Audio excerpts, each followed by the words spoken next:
and it is a really, I have to say, having been involved with this for quite a long time, it really is a very worthwhile cause. And I would like, if possible, for you to listen closely for a few minutes, because there are some amazing things, and some of you will know some of it, but most of you will hear a few facts that will amaze you. So once again, so before I forget, thank you to everybody who's made this night happen, to the performers, to the Timorese dancers who we missed. We're very sad about that. So I just want to say, the reason for today, the reason why this is happening, is because 400 kilometres from our coastline is the coastline of East Timor, or Timor Leste. It's full of a very friendly, smiling people, as you can see from tonight. But for many of them, their lives are full of real hardship. They are our second closest neighbour to Papua New Guinea, and they have a population of 1.2 million people. In the Second World War, Timor Leste lost 60,000 people because of Australia, for Australia. And yet, hardly anybody knows that. Sparrow Force, whose amazing exploits are documented in Paul Cleary's book, The Men Who Came Out of the Ground, were assisted for some reason by the Timorese people. We technically invaded Timor to fight the Japanese, and by doing so we brought the Japanese to Timor when they may not have come. And when they did come, they were ruthless. And the 120 men of Sparrow Force, the first independent company, the first sort of commando-type company of Australian soldiers ever to form, killed up 15,000 Japanese soldiers. But after a year, when they were evacuated, the Japanese decided that they were very angry about the help that the Timorese had given, and they executed 60,000 men, women and children of East Timor for Australia. And that is a debt that remains unrecognised and unpaid, and possibly is the largest number of civilians of another country that have ever died for Australia. And if people ask, well, why should we think about helping East Timor? I think there's one really powerful reason. In 1975, East Timor was invaded by Indonesia, as many of you know. This was an invasion sanctioned by Australia and the United States. In 1975, East Timor had 800,000 people, and in 1999, when it voted for independence in a referendum, it had 600,000 people. 200,000 people had died under the Indonesian occupation. It was a genocide. Once again, sadly sanctioned by Australia and the United States. In other words, Dan's country, our country. And now 50% of East Timor is under 17 years old as a consequence of that amazing genocide. And there are some amazing further figures that most of you will not be aware of. This year, East Timor moved from being officially the 4th hungriest country in the world to the 3rd hungriest country in the world. They have the highest infant and maternal mortality in the whole of Asia and the Pacific. Half the population, 50% of the population, has latent tuberculosis. There are approximately 10,000 new active cases every year, 1/3 of which are diagnosed at Bairo Pite Clinic and treated there. It's a disease which requires you to take 8 months of treatment absolutely perfectly, otherwise all sorts of problems ensue and you may well die. It's a disease that targets particularly and kills particularly children under 5. In 1998, an extraordinary man, Dr. Dan Murphy, arrived in Timor Leste in the build-up to the referendum for independence, whilst Indonesia's military were in full control. It was a dangerous place, and initially his work consisted of patching up shot and wounded people, and he was patching up the people that the Indonesians were trying to kill. So they decided they'd like to get rid of him as well. So because of that, the United Nations sort of arrested him and evacuated him twice, but they didn't keep an eye on him when they evacuated him, so he just came back again. And it was at that time that I had, all my life, wanted to do some medical work in the developing world. I felt that the lack of equity in the world was something really needed addressing, and it was all of our responsibilities to do so. And I was listening every morning to Radio National at 7:30, and I would hear quite often them interview Dr. Dan with some bullets in the background. And then I heard that he'd been evacuated, then I heard him being interviewed again. So I thought this guy was really crazy. But it was then that I decided that I wanted to make East Timor the place that I wanted to work. Anyhow, Dan has built Bairo Pite Clinic, this small clinic, into the single busiest health service delivery centre in Timor.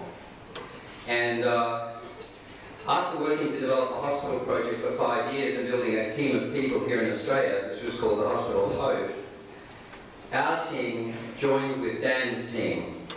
And since that time, we've been working together since 2011 for the Bairo Pite Clinic. The clinic is treating 300 outpatients every day, has 55 inpatients at any one time. 120 babies a month are born, and any of the difficult ones are attended by Dan night and day. Dan sleeps about 3 hours a day and has for the last 15 years. We run mobile clinics to 8 districts, and we have a malnutrition ward with 6 beds. A month ago we had 23 malnourished children in. There seems to be a terrible problem at the moment, but if you're the third hungriest country in the world, you'd expect that. And with 6 beds, but the babies are so tiny, of course, that it's pretty easy to fit them in. We train community birth attendants to assist mothers to give birth more safely in the remote villages, and we diagnose and treat, as I said before, 1/3 of all TB, and we treat 80% of all HIV on the island. There is far too much to do, and our 80 wonderful and inspirational Timorese staff work day and night, 7 days a week. Our 3 expatriate doctors and 1 expat clinic manager also work ridiculously hard every day. We run a very, very lean machine. Every dollar donated to us goes to the work in Timor, because the directors, we have Professor Andrew Cochrane here, the Deputy Chairman down here, and some of the directors, including Andrew, give a lot of donations every year to make sure that all Australian expenses are covered and any money that anybody gives is going directly to Timor. So the question is, why should Australians worry about helping Timor? Why not worry about something in your backyard, as Jackie Lambie would like us to do? And the first thing is geographic proximity. 400 kilometres from coast to coast. You know, Credit Suisse says that if you apportion the land ownership value to every Australian, we are the richest people in the world. And yet, 400 kilometres from our coast is the 3rd hungriest country in the world. If it's not our responsibility, whose is it?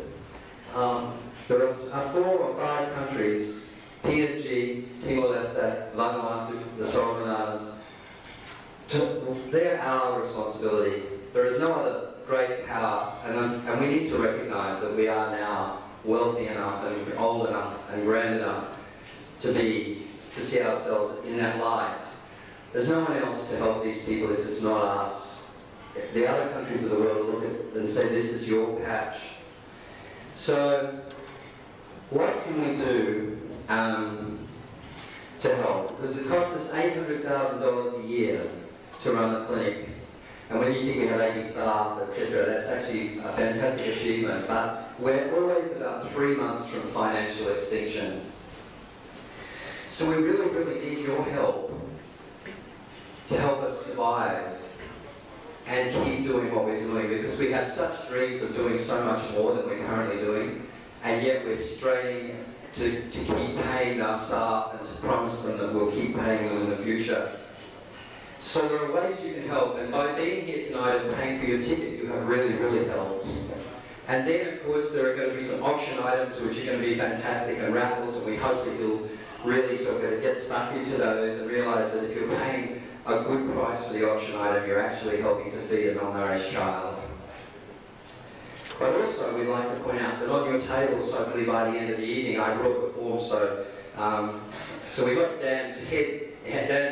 He had one day to do everything today, so we got to the dermatologist and he had about 20 BC basal cell carcinomas cut out. And whilst we were there, the photocopier at the dermatologist was used to print the donation forms that you've got tonight. So it's been very efficient. I didn't get any shoelaces, but that's okay. And we did buy him a suit as well. But the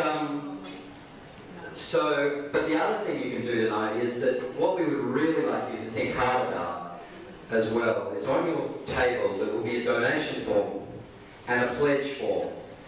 And the donation form suits people like me, like I'm a really detailed, obsessive sort of guy, so I like to read all this detail about how I could donate and how it would happen and all this sort of stuff. So if you're out there, that sort of person, and you really want to read the privacy statement in detail, that's for you. On the other floor is a new thing that we're more or less launching tonight, and we're very excited about it, and it's called Guardians of Bairo Pite Clinic.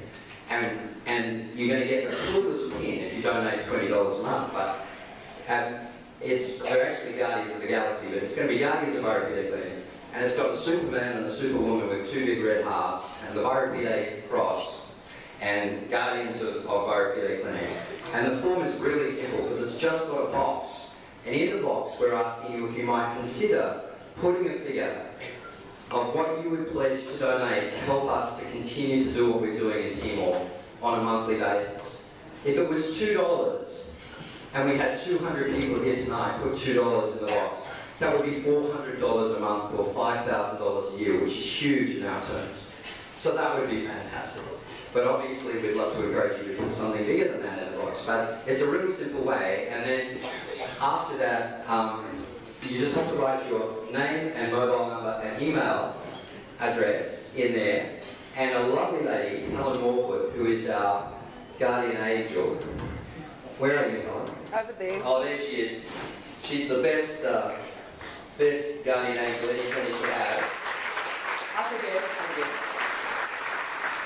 So, if you do write a number in the box and leave your form to be collected, then Helen will ring you in the next couple of weeks because there will be so many forms to collect, hopefully, and she'll have so many phone calls to make. And she'll go through all the details with you and answer all the questions. So it's just such a simple thing. And I'll just finish. And I'm sorry, I do apologise that we were so late. It was, but I've never seen traffic like tonight. Anyhow, I just want to mention one thing. Dan has used this word often. I've often heard him say it. He gets interviewed, he talks on television, and he says, every day at Bairo Pite Clinic, we get the chance to show compassion. And I thought I should look up the word compassion, and I think it's right on the money. Compassion is the emotion that one feels in response to the suffering of others that motivates a desire to help. Compassion is really the act of going out of your way to help physical, spiritual, or emotional hurts or pains of another. Compassion is often regarded as having an emotional aspect to it, though when based on cerebral emotions such as fairness, justice, and interdependence, it may be considered rational in nature, and its application understood as an activity based on sound judgment. There is also an aspect of compassion which regards a quantitative dimension, such that individuals' compassion is often given a property of depth, vigour, or passion. The etymology of compassion is Latin, meaning co-suffering. More involved than simple empathy, compassion commonly gives rise to an active desire to alleviate another's suffering. Compassion is often, though not inevitably, the key component in what manifests in the social context as altruism. In ethical terms, the expressions down the ages of the so-called golden rule often embodies by implication the principle of compassion. Do to others what you would have them do to you. So thanks very much for listening, and thanks for coming along, and we're going to have a great night. Thanks to everyone for organising it.